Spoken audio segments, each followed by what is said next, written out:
আসসালামু আলাইকুম বন্ধুরা, তোমাদের মধ্যে নতুন একটা রেসিপি নিয়ে হাজির হলাম। সেটা হচ্ছে পাতাকপির ভাজি রেসিপি। তো প্রথমে হচ্ছে আলু নিব, পাতাকপি নিব, পেঁয়াজ, মরিচ আর নিব ছোটো কাসকি মাছ। দেন এরপর হচ্ছে পাতাকপিকে আমরা ছোটো ছোটো করে কেটে নিব। আলুও কেটে নিলাম। দেন সব কিছু কাটা হয়ে গেলে আলাদা রেখে দিলাম।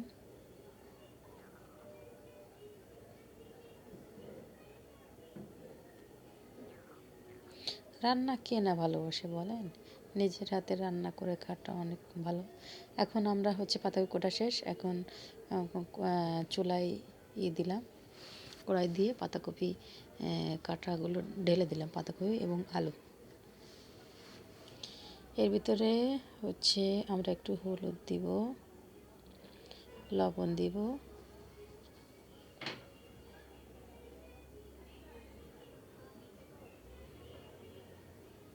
এরপরে কিছু সময়ের জন্য ঢেকে দিব।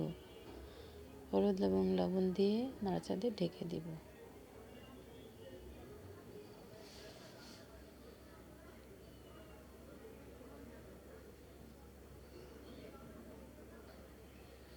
নাড়াচাড়া দিয়ে ঢেকে দিতে হবে। নাড়াচাড়া দিলে যাতে সব কিছু মিশে যায়। এখন ওটা নামানোর পরে হচ্ছে আমরা কড়াইতে তেল দিয়ে ছোট মাছগুলোকে ভেজে নিব। এর আগে মাছগুলোকে হচ্ছে আমরা হলুদ লবণ মেখে নিব।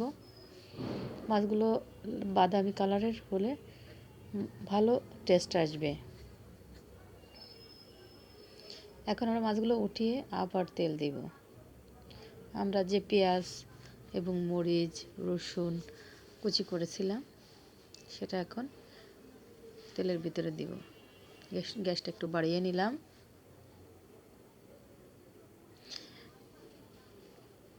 ছোট মাছগুলোকে ভাজতেছি আর কি।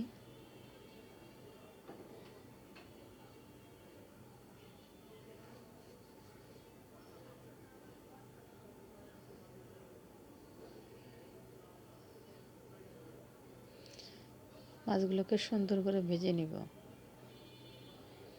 দেন মাছগুলোকে নামিয়ে আমাদের যে সিদ্ধ হয়েছিল সেটাও রেখে দিব। এখন আমরা হচ্ছে কড়াইতে তেল দিব। তেল দেওয়ার পরে পেঁয়াজ কুচি, রসুন কুচি, মরিচ এগুলো দিয়ে দিব।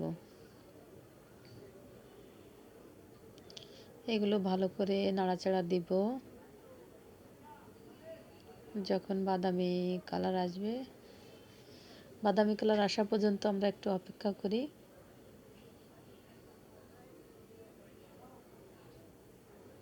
হ্যাঁ, আমাদেরটা বাদামি কালার আসছে।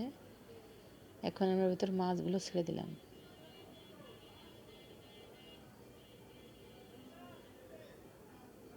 মাছগুলো ছেড়ে দিলাম। ছেড়ে দিয়ে এখন একটু নাড়াচাড়া দেই।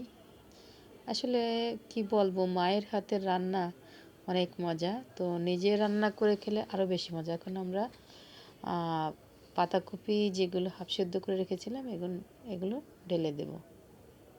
ঢেলে দিয়ে আস্তে আস্তে নাড়া দিব।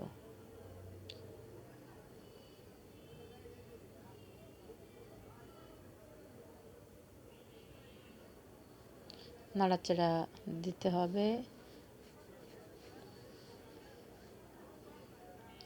বন্ধুরা, আমার রান্না ভালো লাগলে নতুন নতুন ভিডিও পেতে লাইক